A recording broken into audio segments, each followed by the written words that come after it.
हाँ जी साथियों, जय हिंद। स्वागत है आप सभी का करियर एकेडमी कुंडा के इस बेहतरीन से ऑनलाइन प्लेटफॉर्म पे। तो उम्मीद करता हूँ आप सभी मस्त होंगे और अपनी पढ़ाई को कर रहे होंगे। तो इसी सीरीज में क्लास 12th की फिजिक्स में आज ये टॉपिक हमारे पास रेखीय आवर्धन। तो आज हम इसके बारे में बात करने वाले हैं। तो चलिए इसको स्टार्ट करते हैं फटाक से। तो हमारे पास टॉपिक का नाम है रेखीय आवर्धन, जिसको हम लोग इंग्लिश में बोलते हैं लीनियर मैग्निफिकेशन। क्या बोलते हैं? Linear magnification. तो ये आ गया हमारे पास लीनियर मैग्निफिकेशन। तो लीनियर मैग्निफिकेशन के बारे में बात करेंगे कि रेखीय आवर्धन क्या होता है। सबसे पहली बात तो यह है कि यहाँ पे आया है रेखीय। रेखीय का मतलब क्या होता है? लीनियर, मतलब कि इंग्लिश में इसको लीनियर बोलते हैं। और अगर हम इसके इंग्लिश और हिंदी दोनों वर्डों को ध्यान से देखें तो हमारे पास आता है LINE। LINE का मतलब क्या होता है? लाइन। लाइन का मतलब होती है रेखा, और यहाँ पर भी रेखा है रेखा, तो इसका मतलब कि लाइन का मतलब रेखा, लेकिन यहाँ पे इसका मतलब किसी भी चीज की लंबाई के बारे में बात करने वाले हैं आज हम लोग। ठीक है, तो किसकी लंबाई होने वाली है? उसको बोलेंगे वस्तु की लंबाई और प्रतिबिंब की लंबाई। सब कुछ बढ़िया विजिबल हो रहा है? ठीक है। चलिए, तो यहाँ पे रेखीय आवर्धन आ गया। अब हम बात करते हैं जरा कि रेखीय आवर्धन हमारे पास क्या होता है। देखिएगा क्या होता है। तो हमारे पास इसका नाम होता है, तो परिभाषा होती है प्रतिबिंब की लंबाई। बाहर तो नहीं है? हाँ ठीक है। प्रतिबिंब की लंबाई तथा वस्तु की लंबाई। प्रतिबिंब की लंबाई तथा वस्तु की लंबाई, वस्तु की लंबाई के अनुपात को, वस्तु की लंबाई के अनुपात को रेखीय आवर्धन कहते हैं। रेखीय आवर्धन कहते हैं। प्रतिबिंब की लंबाई, ध्यान रखिएगा, ये आपको नोटिस करना है। सबसे पहले क्या आएगा? प्रतिबिंब आएगा। तो प्रतिबिंब की लंबाई तथा वस्तु की लंबाई के अनुपात को क्या बोलते हैं? रेखीय आवर्धन बोलते हैं। ठीक है, अब हम इसके बारे में बात करने वाले हैं आज। तो हमारे पास सबसे पहला पॉइंट आता है इसमें नोट के रूप में, क्या कि जो हमारा रेखीय आवर्धन होता है ना, इसको हम लोग लिखते हैं M से। रेखीय आवर्धन को किसे लिखा जाता है? यम से लिखा जाता है। तो रेखीय आवर्धन क्या होता है? एम होता है। एम का मतलब क्या होता है? मैग्निफिकेशन ना, तो इसीलिए इसको हम लोग एम से मतलब कि डिनोट करते हैं। तो यही बात हमारे पास। अब यहाँ पे इसका फॉर्मूला आता है। तो जो रेखीय आवर्धन होता है एम बराबर, परिभाषा के हिसाब से इसका फॉर्मूला है, क्या होता है? एम बराबर प्रतिबिंब की लंबाई, प्रतिबिंब की लंबाई और बटे में क्या आ जाएगा? वस्तु की लंबाई। तो हो गया प्रतिबिंब की लंबाई बटे वस्तु की लंबाई, और इसी के अनुपात, अनुपात का मतलब बटे, तो इसी के अनुपात को क्या बोलते हैं? रेखीय आवर्धन बोलते हैं, एम बोलते हैं। अब यहाँ पे हम अगर बात करें जैसे कि इसके फॉर्मूले के बारे में, सुनिएगा। तो जैसे कि हमारे पास यहाँ पे एक दर्पण है, और एक दर्पण कौन सा भैया हमारे पास? ये दर्पण है हमारे पास अवतल। हालांकि आप कोई सा भी दर्पण लेंगे, क्योंकि जो फॉर्मूला मेरे लिए बना है ये दोनों दर्पणों के लिए सेम होने वाला है। तो यहाँ पे इसके बीचों बीच में P आता है, यहाँ पे C आ गया, यहाँ पे F आ गया, यहाँ पे हमने वस्तु को रखा, प्रकाश किरणें गई, परावर्तित हो गई, फोकस से जाएगी, तो ऐसे हो जाएगी। और यहाँ पे क्या बन जाएगा? प्रतिबिंब बन जाएगा। वस्तु का नाम O डैश, और यहाँ पे आ जाएगा I डैश आ जाएगा। तो ऐसा कुछ बनता है हमारे पास, है ना डायग्राम। हमने इसको बहुत अच्छे से बना रखा है। कई बार हमने 6 कंडीशन थी अवतल दर्पण में, 2 कंडीशन उत्तल दर्पण में, सबने बना लिया, सब लोगों ने देख लिया है। तो यहाँ पे ये कौन है? प्रतिबिंब है, और ये कौन है? वस्तु। इन्हीं दोनों का जब अनुपात कर देते हैं तो क्या आता है हमारे पास? रेखीय आवर्धन आता है। पहला नोट तो इसका तो ये तो फॉर्मूला हो गया। अब इसमें दूसरा पॉइंट हमारे पास ये आता है कि इसको जब हम लोग हिंदी में ना लिख करके फॉर्मूले के रूप में लिखते हैं, मतलब एक टर्मिनोलॉजी के रूप में लिखते हैं, तो क्या आता है? सुनिएगा। एम बराबर प्रतिबिंब की लंबाई, ये है प्रतिबिंब, और प्रतिबिंब की लंबाई आई से लेके I डैश तक, तो यहाँ पे हो जाएगा I डैश, और बटे वस्तु की लंबाई क्या है? O डैश, ये हो जाएगा O डैश। तुम्हारे पास आ जाएगा M equal to I dash upon O dash. एक फॉर्मूला ये होता है, और दूसरा फॉर्मूला होता है, ये क्या होता है हमारे पास? प्रतिबिंब। तो प्रतिबिंब की दूरी को लिखते हैं V से, और ये वस्तु की दूरी को लिखते हैं U से। तो जैसे फॉर्मूला बनता है प्रतिबिंब की लंबाई बटे वस्तु की लंबाई, सेम उसी तरीके फॉर्मूला बनता है प्रतिबिंब की दूरी बटे वस्तु की दूरी। तो ये भी फॉर्मूला हो जाएगा।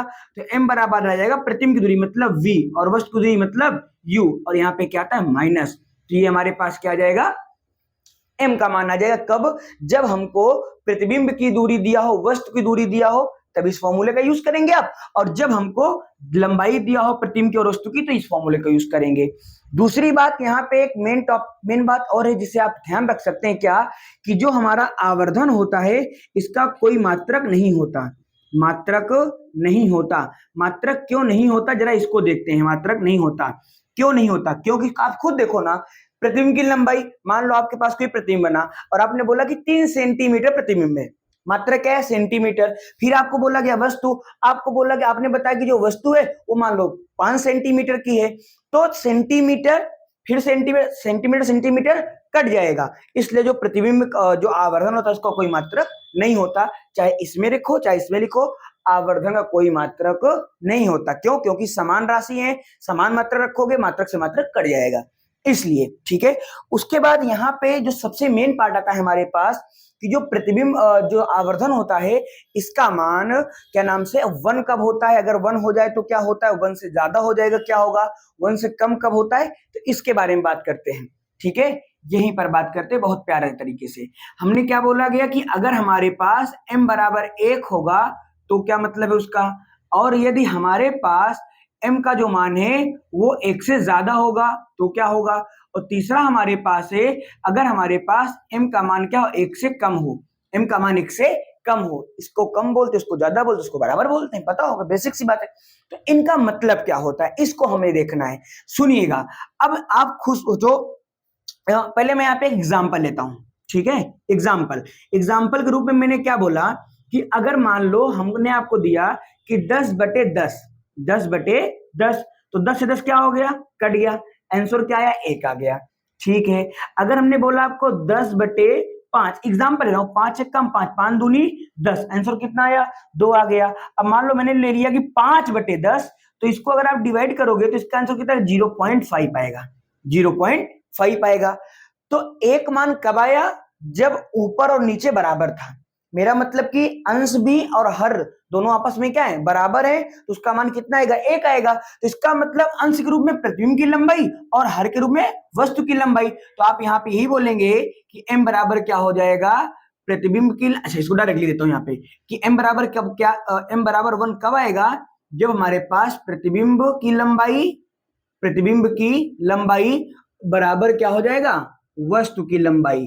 तो जब हमारे पास प्रतिबिंब की लंबाई और वस्तु की लंबाई दोनों क्या होंगी? बराबर, उसका मान कितना आएगा? 1 आएगा। सिंपल सी बात है भाई। देखो, प्रतिबिंब की लंबाई मान लो 5, तो वस्तु की लंबाई 5, तो 5 से 5 करके कितना आएगा? 1। तो m का मान क्या हो जाएगा? 1 हो जाएगा। कब? जब दोनों की लंबाई आपस में बराबर होंगी। दूसरा पार्ट हमारे पास आता है क्या कि जो हमारे पास अगर मान लो, देखो अब यहाँ पे m का मान ज्यादा है, m का मान ज्यादा है।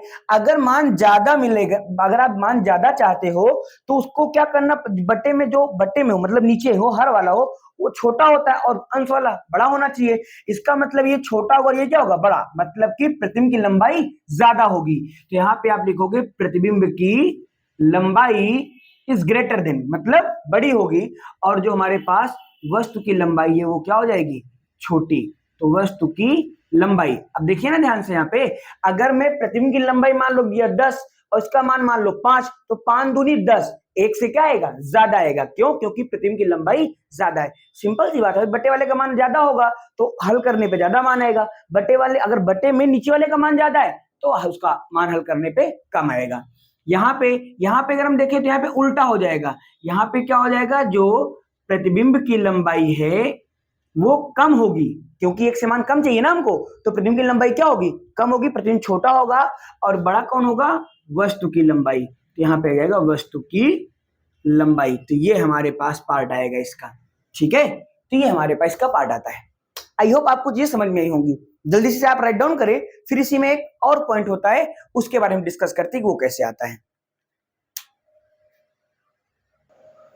हाँ जी बच्चों, तो अब देखते हैं यहाँ पे, अब जो हमारे पास रेखीय आवर्धन है, देखो 3 चीजें इसमें, क्या सबसे पहले रेखीय आवर्धन क्या होता है, उसका फॉर्मूला क्या होता है, कितने फॉर्मूले, तो ये फॉर्मूला, यहाँ से एक फॉर्मूला आप और बना सकते हो क्या कि जो हमारे पास I dash upon O dash है, जो माइनस वी अपॉन यू है, ये भी m के बराबर है और ये भी m के बराबर है। इसको आप ये लिख सकते हो I dash upon O dash बराबर माइनस का v अपॉन यू। ये भी एक छोटा सा फॉर्मूला याद कर सकते हो जनरली।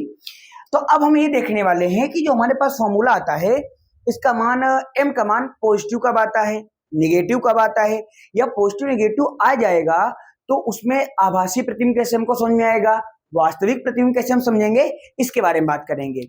देखो ध्यान से, ये क्या है, प्रतिबिंब की लंबाई है। अब जब प्रतिबिंब की लंबाई के बारे में बात करेंगे, अब मान लो जो हमारा प्रतिबिंब बना वो कहाँ बना, मुख्य अक्ष के नीचे, मुख्य अक्ष के नीचे, ध्रुव के नीचे बनेगा, मुख्य अक्ष के नीचे बनेगा। तो जब ध्रुव के नीचे बनता है, सारी जो लंबाइयां होती है किसमें होती है, माइनस में होती हैं, बता रखा है चिन्ह परिपाटी के हिसाब से, सारी जो मान होंगे वो क्या होंगे, माइनस में होंगे। इसका मतलब अगर नीचे बना है तो प्रतिबिंब क्या बनेगा, वास्तविक, तो उसका मान क्या आएगा, माइनस में।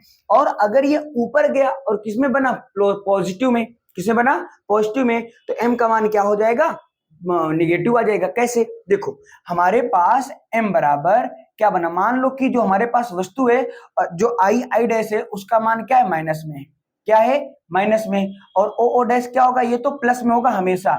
क्यों प्लस में होगा, क्योंकि ये मुख्य अक्ष के कहां, ऊपर है, और मुख्य अक्ष के ऊपर की सारी दूरियां क्या होती हैं, पॉजिटिव, और मुख्य अक्ष के नीचे की सारी दूरियां क्या होती हैं, निगेटिव। तो m बराबर क्या हो जाएगा, माइनस का i dash upon o dash. अब देखो इसका मान अगर आप हल करेंगे तो जो भी मान आएगा नहीं पता, बट क्या आएगा, निगेटिव आएगा, क्या आएगा, निगेटिव आएगा। तो निगेटिव कब आएगा, इसका मतलब कि जो हमारे पास प्रतिबिंब बना है वो कैसा बना है, वो बना है वास्तविक। कैसा बना है, वास्तविक बना है, पहला पॉइंट।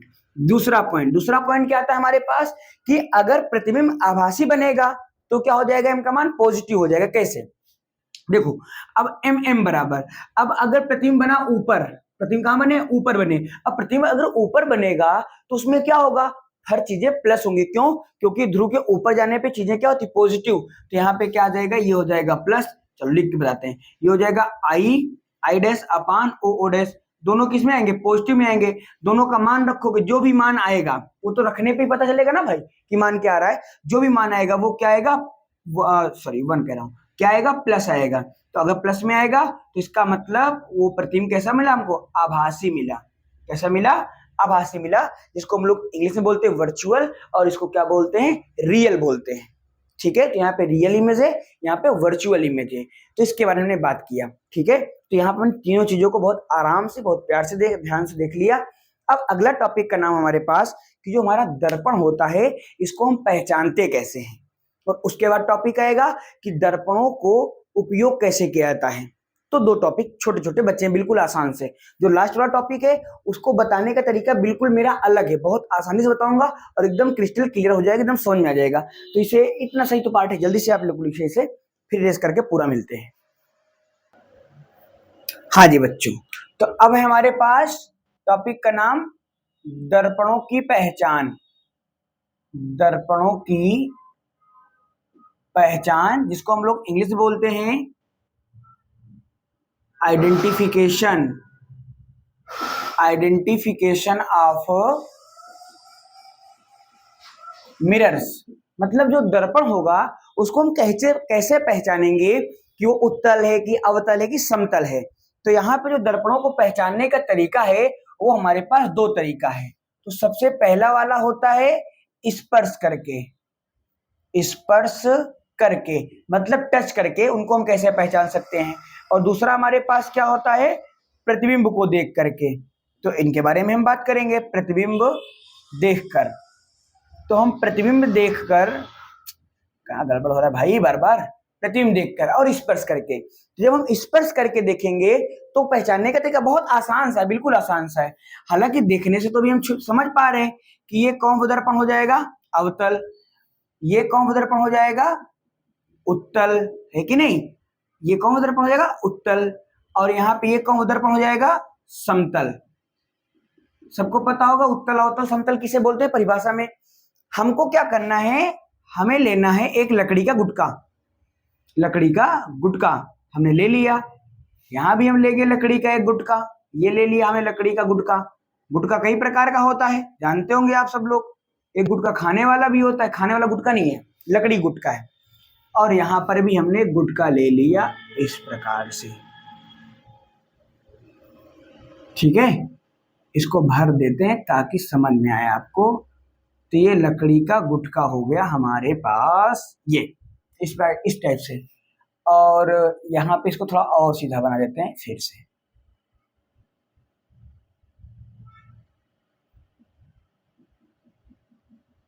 देखिए हमको क्या बताया जाएगा, हम क्या बताएंगे, सिंपल सी बात है भाई। यहाँ पहली बात तो आपको ये पता होना चाहिए कि जब हम दर्पणों की पहचान करते हैं तो उनको हम कैसे समझ पाएंगे। पहली बात तो यहाँ पे दर्पणों की पहचान के लिए जो छोटे छोटे दर्पण होते हैं, जैसे कि हमारी प्रयोगशालाओं में रखे दर्पण होते हैं या उससे भी छोटे दर्पण होंगे, उनको हम इस बेस से पहचान पाएंगे, स्पर्श करके।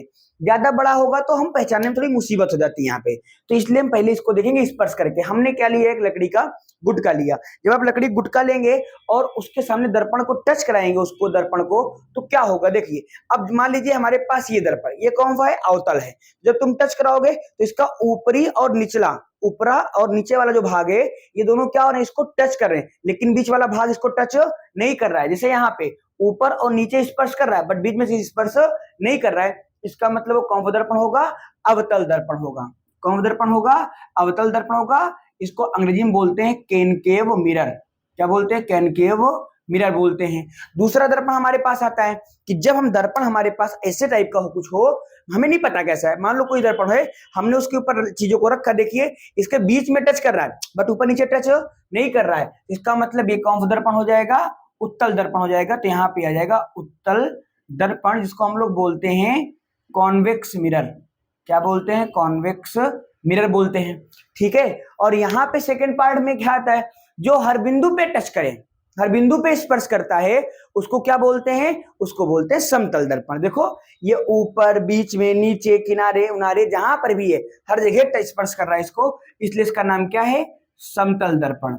इसका नाम ने रख दिया समतल दर्पण रख दिया। ठीक है, लेकिन जो प्रतिबिंब को देख करके बात आती है तो इसमें थोड़ा से आपको याद करना पड़ता है। क्या याद करना पड़ता है, आपने जो रे डायग्राम बनाया है, जो प्रकाश किरणों का आपने किरण आरेख बनाया है, वो थोड़ा सा आपको याद होना चाहिए। तो ये बहुत आसान, हालांकि आसान दोनों हैं। जैसे मैंने यहां पे लिया अवतल दर्पण, ठीक है, मैंने यहां पे लिया उत्तल दर्पण, तो हमारे पास हो जाएगा उत्तल दर्पण, और मैंने यहां पे फिर से क्या ले लिया, समतल दर्पण। अब क्या हो रहा है यहाँ पे वही चीजें, मुख्य अक्ष वस्तु को रखेंगे, प्रतिबिंब बनाएंगे। हमने क्या देखा कि जब हम, अब याद करो अवतल दर्पण प्रतिबिंब कैसा बनता था। देखो अवतल दर्पण जो होता था, वहां पे जब वस्तु को हम लोग दूर पे रखते थे, अनंत रखते थे, तो प्रतिबिंब छोटा प्राप्त होता था। बट जब वस्तु को हम दर्पण के पास लाते थे और दर्पण के जैसे से पास लाते थे, प्रतिबिंब बड़ा होता चला जाता था। तो इसके बारे में आप यही बोलेंगे कि प्रतिबिंब को देख करके हम दर्पणों को कैसे पहचान सकते हैं। अगर हमारे पास अवतल दर्पण है, कौन सा दर्पण है, अवतल दर्पण है, तो अवतल दर्पण में कैसे पहचानेंगे, हमने, आप ये बताओगे कि जब हम वस्तु को दर्पण के पास लाते हैं तो क्या होता है, वस्तु का प्रतिबिंब पहले बहुत छोटा बनता है, लेकिन अगर हम दर्पण के पास आ जाते हैं वस्तु को लेकर के, तो उसका प्रतिबिंब क्या बनता है, बहुत बड़ा बनने लगता है। तो इस कंडीशन में अगर वस्तु दूर हो, प्रतिबिंब छोटा मिले, और वस्तु पास हो और प्रतिबिंब बड़ा मिले वस्तु से, तो इसका मतलब कि वहां पे जो है दर्पण है वो अवतल दर्पण है। ठीक है, उसके बाद उत्तल दर्पण के बारे में बात करते हैं। उत्तल दर्पण में अगर आपको याद हो, चाहे जो कंडीशन आप याद हो, सारी कंडीशन में अगर आपने देखा होगा, तो एक ही चीज कुल मिला के बनता था, क्या, छोटा। क्या बनता था, छोटा बनता था। तो यहाँ पे आप ये बोलेंगे कि अगर हमारे पास हर स्थिति में, चाहे वस्तु को दर्पण के पास रखें, चाहे वस्तु को दर्पण से दूर रखें, हर स्थिति में अगर हमारा प्रतिबिंब वस्तु से छोटा प्राप्त होता है, तो इसका मतलब वो उत्तल दर्पण होगा। सिंपल सी बात है। समतल दर्पण अगर आपको याद हो, तो यहाँ पे जितनी बड़ी वस्तु होती है उतना ही बड़ा उसका प्रतिबिंब मिलता है, जितनी बड़ी वस्तु होती है उतना बड़ा उसका प्रतिबिंब मिलता है। इस और हर कंडीशन में होता है, ऐसा है कि नहीं, चाहे वस्तु को आप कहीं भी रखो, इसमें वस्तु के बराबर क्या होगा, प्रतिबिंब होगा। प्रतिबिंब हर स्थिति में छोटा होगा, वस्तु क्या होगी, बड़ी होगी। यहाँ पे छोटा बड़ा दोनों होता है। तो इस टाइप से प्रतिबिंब को देख करके पहचानते हैं, इसलिए इसका नाम क्या, टॉपिक का, प्रतिबिंब को देख करके दर्पण को कैसे पहचानते हैं। ठीक है, एकदम सिंपल टॉपिक है, ये समाप्त हुआ। अगला टॉपिक बिल्कुल छोटा सा है, 5 मिनट का, जिसका नाम होगा हमारे पास दर्पणों का उपयोग। ऐसा उपयोग बताऊंगा ना कि आप जीवन भर नहीं भूलेंगे। ठीक है, तो जल्दी से इसे आप लिख लीजिए, उसको बता के ये जो प्रकाश का परावर्तन का चैप्टर है क्या हो जाएगा, हमारा समाप्त हो जाएगा। ठीक है, जल्दी से इसे आप लिखें, फिर आगे बताते हैं। जी चलिए, तो अब हमारे पास टॉपिक है दर्पणों का उपयोग, दर्पणों का उपयोग जिसको हम लोग बोलते हैं इंग्लिश में यूजेज ऑफ मिरर, कि दर्पण को हम लोग उपयोग कैसे करते हैं। ठीक है, तो यहाँ पे कुल मिला के सबसे पहला दर्पण हमारे पास आता है उत्तल दर्पण। कौन सा दर्पण है ये? उत्तल दर्पण। इसको हम लोग बोलते हैं कॉन्वेक्स मिरर, इंग्लिश में ना क्या बोलते भैया? कॉन्वेक्स मिरर बोलते हैं। दूसरा हमारे पास आता है जिसको हम लोग बोलते हैं अवतल दर्पण। तो ये हमारे पास हो गया, इसको हम लोग बोलते हैं अवतल दर्पण। इसकी इंग्लिश होती है कॉनकेव मिरर, कॉनकेव मिरर, इसके बारे में बात करेंगे। और तीसरा हमारे पास आता है जिसको हम लोग बोलते हैं समतल दर्पण। तीसरा क्या आता है हमारे पास? समतल दर्पण, जिसे इंग्लिश में बोलते हैं प्लेन मिरर, प्लेन मिरर। तो ये हो गया हमारे पास प्लेन मिरर हो गया। ठीक है, तो इसके बारे में हमें बात करना है, उत्तल दर्पण, अवतल दर्पण, समतल दर्पण को यूज कैसे करते हैं। देखिए, सबसे पहले अगर आपको याद हो तो इस दर्पण का नाम होता है अपसारी दर्पण। क्या होता है? अपसारी दर्पण। इसको हम लोग इंग्लिश में बोलते हैं डाइवर्जिंग। क्या बोलते हैं? Diverging, DIVERGING, diverging mirror. क्यों डाइवर्जिंग मिरर बोलते हैं? क्योंकि ये क्या करता है, जो रेज होती हैं, जो किरणें होती हैं, उनको फैलाने का काम करता है, तो इसलिए इसको बोलते हैं डाइवर्जिंग मिरर। दूसरा हमारे पास होता है अवतल दर्पण। ये क्या करता है? ये प्रकाश किरणों को सिकोड़ता है। अब प्रकाश किरणों को सिकोड़ता है, इसलिए इसका नाम क्या रखा गया इंग्लिश में? कन्वर्जिंग। चलो पहले हिंदी यहाँ पे, तो यहाँ भी लिखते हैं, हिंदी में बोलते हैं अभिसारी दर्पण। क्या बोलते हैं? अभिसारी दर्पण बोलते हैं। तो अभिसारी दर्पण हो गया। इसकी इंग्लिश होती है कन्वर्जिंग। क्या होती है? Converging mirror. तो कन्वर्जिंग मिरर आ गया। चलिए देखते हैं। प्लेन मिरर कुछ नाम नहीं होता। क्यों नहीं होता? क्योंकि ना तो सिकोड़ता है ना तो फैलाता है, इसका कोई नाम नहीं होता। सुनिएगा ध्यान से। अब यहाँ पे जरा हम एक चीजों को देखते हैं बहुत ध्यानपूर्वक। क्या? उत्तल दर्पण का मतलब अपसारी दर्पण, और अपसारी दर्पण का मतलब जो प्रकाश किरणों को फैलाता है। अपसारी का मतलब जो प्रकाश किरणों को फैलाता है। आप यहाँ पे लिख सकते हैं क्या? कि प्रकाश किरणों को फैलाता है, प्रकाश किरण को फैलाता है, प्रकाश किरण को फैलाता है। पहली बात, ये क्या करता है? प्रकाश किरण को सिकोड़ता है। तो यहाँ पे आप लिखोगे प्रकाश किरण को सिकोड़ता है, प्रकाश किरण को सिकोड़ता है। ठीक है, ध्यान से देखिएगा, यहाँ पे लिखा है प्रकाश किरण को फैलाता है और यहाँ पे लिखा गया प्रकाश किरण को सिकोड़ता है। अब हमें भाई उसका काम ही वही है, उसके अंदर गुण वही है। क्या? प्रकाश किरणों को फैलाने का या प्रकाश किरणों को सिकोड़ने का। तो इसलिए जहां पर हमें प्रकाश को केंद्रित करना होगा, जहां पर प्रकाश को हमको सिकोड़ना होगा, वहां पे हम अवतल का यूज कर लेंगे, और जहां पर प्रकाश किरणों को फैलाना होगा वहां पे हम उत्तल का यूज कर लेंगे। मेरी बात समाप्त हो चुकी है, बट अब इसी बात को हम डिटेल में बात करेंगे। कैसे? मान लीजिए एग्जाम्पल के फॉर्म में सबसे पहले हमारे पास आ गया स्ट्रीट लैंप। क्या आ गया? स्ट्रीट लैंप आ गया। स्ट्रीट का मतलब गली, गली में, बाजारों में, है ना, हमारे मोहल्ले में, शहरों में, गांव में भी क्या लगा होता है? खंभों में लगी होती लाइटें, उसको बोलते हैं इंग्लिश में स्ट्रीट लैंप बोलते हैं। क्या बोलते हैं? स्ट्रीट लैंप बोलते हैं।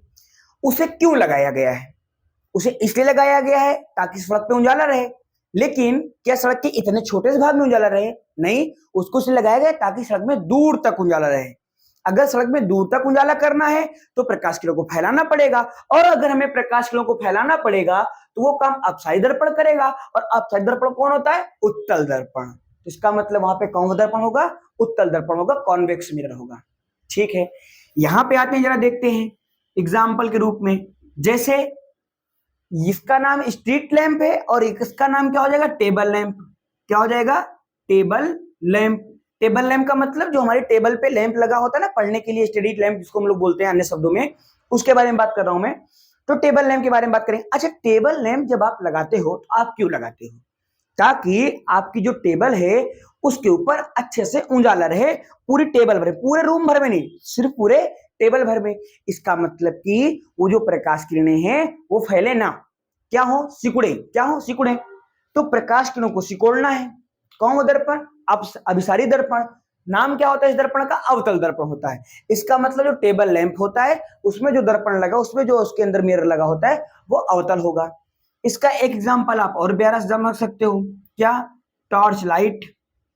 टॉर्च लाइट, टॉर्च लाइट हो गया। जो कार होती है इनकी हेडलाइट्स हो गए, हेडलैम्प्स हो गए, इनमें क्या लगे होते हैं?